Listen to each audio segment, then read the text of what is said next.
Hello. അപ്പോൾ ഇന്നലെ രാത്രി പതിവ് പോലെ തന്നെ ചെടി മോഷ്ടിക്കാൻ വേണ്ടിയിട്ട് ഇറങ്ങി. ഇത്തവണ ഞാൻ ഒറ്റയ്ക്കല്ല, എൻ്റെ കൂടെ വേറൊരാളും കൂടി ഉണ്ട്. ഈ കാണുന്ന മുതൽ 2 ദിവസം ഞാൻ അറിയാണ്ടൊന്നും ഫുഡ് കൊടുത്തു പോയി. പിന്നെ എൻ്റെ പുറകെയൊന്നും മാറുന്നില്ല. ഇയാളെ ഞാൻ താഴെത്തി കഴിയുമ്പോൾ തിരിച്ച് മേളിലേക്ക് തന്നെ കയറ്റി വിടും. ഇതൊരു സ്ഥിരം പരിപാടി തന്നെയാണ് ഇപ്പോൾ. കണ്ട ആരാണ്ടൊക്കെ നട്ടു വളർത്തി ചെടികളൊക്കെ ആയിരുന്നു. ഒരു മൂലയ്ക്ക് ഇരുന്ന് പൂപ്പിലെടുക്കണതിന് മുന്നേ ഞാൻ എന്തായാലും പൂപ്പിലെടുക്കാൻ സമ്മതിക്കില്ല എന്ന് പറഞ്ഞുകൊണ്ട് അതിനപ്പം തന്നെ പറിച്ചുകൊണ്ട് വന്ന് നേരെ കൊണ്ടുപോയി വെള്ളത്തിൽ കൊണ്ടുപോയിട്ടു. ആക്രാന്തം കുറച്ച് കൂടുതലായതുകൊണ്ട് അവിടെയുള്ള സകലമാനം ചെടികളും പറിച്ചുകൊണ്ടാണ് ഞാൻ ഇന്ന് ഇങ്ങോട്ടേക്ക് വന്നത്.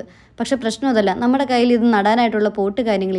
അങ്ങനെ ഇരിക്കുമ്പോഴാണ് ഈ കംഫർട്ട് സംഭവം അതങ്ങ് തീർന്നു പോയിട്ടുണ്ടായിരുന്നത്. എന്തിനാ വെറുതെ അത് വേസ്റ്റിലേക്ക് എടുത്ത് കളയുന്നത്? നമുക്കത് കട്ട് ചെയ്തിട്ട് നമുക്കതൊരു പോട്ടാക്കി മാറ്റിക്കൂടെ? വെറുതെ ക്യാഷ് കൊടുത്ത് എന്തിനാ പോട്ട് കാര്യങ്ങളൊക്കെ മേടിച്ച് നമ്മൾ പൈസ കളയുന്നു? ഇവിടെ ഒരു മാർക്കറ്റിൽ കയറി ഒരു പോട്ടിന്റെ വില ചോദിച്ചപ്പോൾ ചെറിയൊരു പോട്ടിന് 100 രൂപ അവർ പറഞ്ഞു. നമ്മുടെ നാട്ടിലാണെങ്കിൽ വലിയൊരു പോട്ടിന് 120 രൂപയ്ക്ക് കിട്ടും. അതോടുകൂടി ചെടിച്ചട്ടി മേടിക്കാനുള്ള ആഗ്രഹം ഞാൻ അങ്ങനെ തന്നെ കുഴിച്ചു മൂടിയിട്ടു. പിന്നെ എന്തിന്, നമ്മുടെ കയ്യിൽ ഇതുപോലെ ഒട്ടുടക്ക് സംഭവങ്ങളൊക്കെ ഉണ്ടല്ലോ.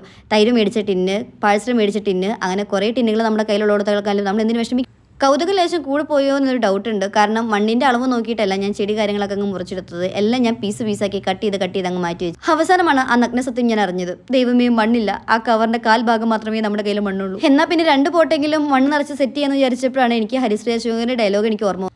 ഇതെന്തൊരു പെരുവയറങ്കുറ്റിയ, ഇട്ടിട്ടങ്ങ് നിറയുന്നില്ലല്ലോ എന്ന ഡയലോഗാണ് എനിക്ക് പിന്നീട് അങ്ങോട്ടേക്ക് ഓർമ്മ വന്നത്. എൻ്റെ ദൈവമേ, ആ ഒരു ഭാഗം കവറിലുണ്ടായിരുന്ന ആ ഒരു മണ്ണ് ഈ ഒരു പോട്ടിലേക്ക് വേണ്ടി മാത്രം എനിക്ക് എടുക്കേണ്ടതായിട്ട് വന്നു. അങ്ങനെ എന്തായാലും ഈ ഒരു സംഭവം സെറ്റായി. ബാക്കി ഇച്ചിരിക്കോണം മണ്ണുണ്ട്. അത് ആ ഒരു തൈരിൻ്റെ പാക്കറ്റിൽ പോലും തികയുന്നില്ല എന്നുള്ള കാര്യം എനിക്ക് പിന്നീടാണ് മനസ്സിലായത്. ഞാൻ എത്രയൊക്കെ ശ്രമിച്ചിട്ടും എനിക്കത് കംപ്ലീറ്റ് ചെയ്യാനായിട്ട് പറ്റിയിട്ടുണ്ടായില്ല. പക്ഷേ അങ്ങനെയൊന്നും ഞാനെന്ത് വിട്ടുകൊടുക്കൂല. വെട്ടിക്കൂട്ടിയെടുത്ത ആ ചെടികൾ അങ്ങനെ തന്നെ ഞാൻ വീണ്ടും വെള്ളത്തിൽ കൊണ്ടിടാൻ പോവുക. കുറച്ച് സങ്കടത്തോടെയാണെങ്കിലും ആ ഒരു തിരിച്ചറിവ് എനിക്ക് പിന്നീടാണ് ഉണ്ടായത്. എന്തായാലും ചെടി കാര്യങ്ങളൊക്കെ സെറ്റായി. എന്നാലും ഇപ്പം തന്നെ എനിക്ക് ബാക്കിയുള്ള കാര്യങ്ങളെല്ലാം സെറ്റ് ചെയ്യണം എന്നുള്ളത് വാശി തന്നെയാണ്. എന്നാൽ പോയി മണ്ണെടുത്തിട്ട് വരാം.